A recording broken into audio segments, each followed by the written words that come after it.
Good afternoon and happy Thanksgiving. I wanted to take a few minutes with you today talking about the Scarlet Letter, which is, of course, a great book to be examining on this day of all days since it deals with those stern old Puritans that evidently have given us this holiday. So I'd like to talk about chapter 2. We read chapter 1. It sort of set up the idea that someone was going to be released from the prison. And in chapter 2, we find out who that is. We find out that it's a woman named Hester Prynne, and we find out why she's been in the prison. I'd like to suggest that you look at two or three things really specifically as you read through this chapter.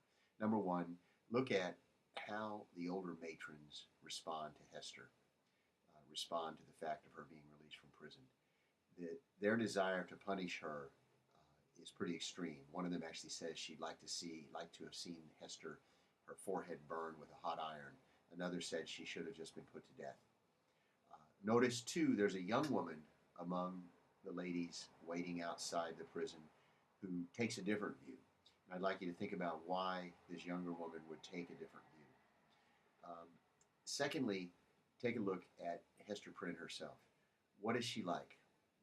How does she present herself? And what are the details about her appearance?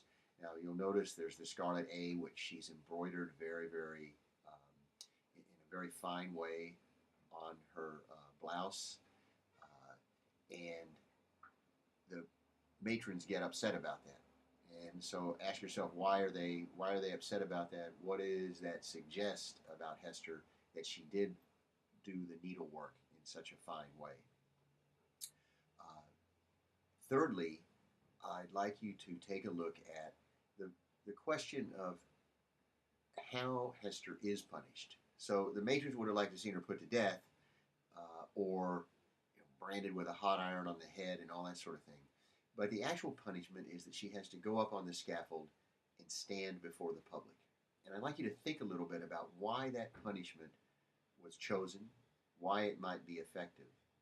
What is it about public exposure, about being made to stand up in front of the group and receive the scorn or hatred of the group?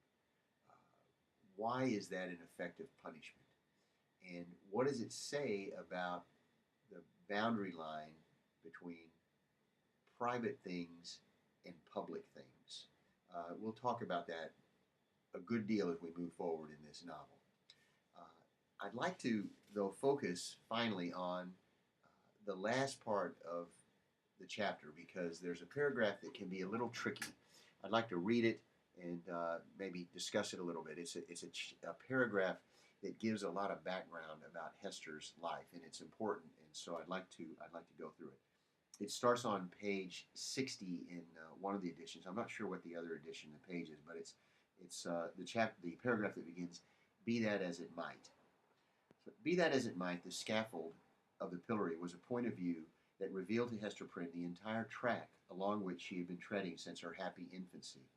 Standing on that miserable eminence, she saw again her native village in Old England, and her paternal home, a decayed house of grey stone with a poverty-stricken aspect, but retaining a half-obliterated shield of arms over the portal, in token of antique gentility. So, as she's standing on the scaffold, in essence, she's remembering back across her whole life. It's as if she can see the panoply of her whole life laid out before her.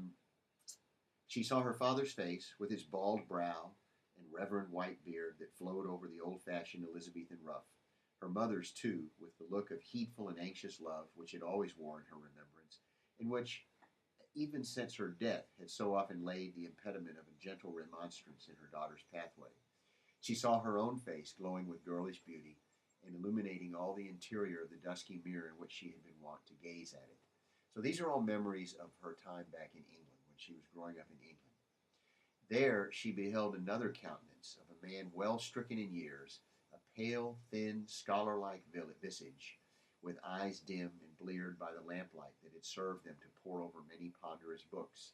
Yet those same bleared optics had a strange, penetrating power when it was their owner's purpose to read the human soul.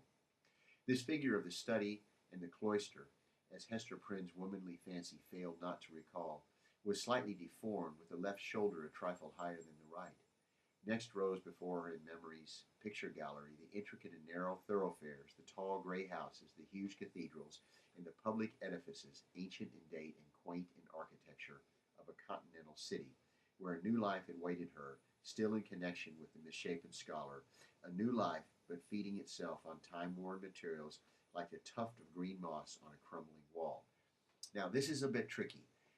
She's remembered her father and mother, that we get, but now there's this older scholar, and we're trying to figure out what role he may play in her life.